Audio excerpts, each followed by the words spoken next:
Students, আজকের ক্লাসে আমরা অ্যাকাউন্টিং কনসেপ্টের ম্যাচিং কনসেপ্ট সম্পর্কে জানবো। কি হয় এটা?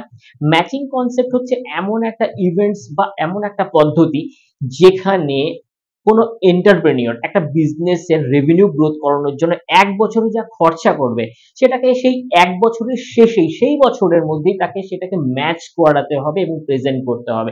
এটা না যে 2025 এর রেভিনিউ গ্রোথ করার জন্য খরচা করা হলো এবং 26 এ গিয়ে সেটাকে ম্যাচিং করানো হলো এন্টায়ার বিজনেস রেভিনিউ এবং প্রফিট এন্ড লসের সাথে। এমনটা একদমই হয় না।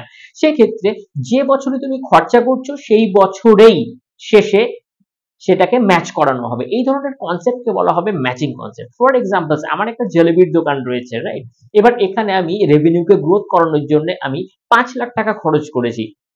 এবার এই বছর শেষ হওয়ার সাথে সাথেই আমাকে কি করতে হবে, সেই সেই আয় ব্যয় খরচ এবং এন্টায়ার যে প্রফিট এন্ড লস বা রেভিনিউ, যেগুলো মানে ছোট থেকে ছোট যে পার্টিকেলস গুলো আছে যেগুলো অবশ্যই রিলেট করে ফাইন্যান্সের সাথে, তো সেগুলোকে আমাকে ম্যাচ করে নিতে হবে। এই যে এন্টায়ার কনসেপ্টটাকে আমি 2025 এর মধ্যে শেষ করব, এটার জন্য আমি ওয়েট করব না যে 26 মানে 2026 এ গিয়ে আমি এটাকে ম্যাচ করব। এটা আমি এই বছরটা এই বছরেই ক্লোজ করে আগামী বছরের জন্য আমি কপিকে আবার রিওপেন করব। তো এন্টায়ার জিনিসটাকে আমরা এইভাবে ইন্টারপ্রেট করতে পারি। Thank you.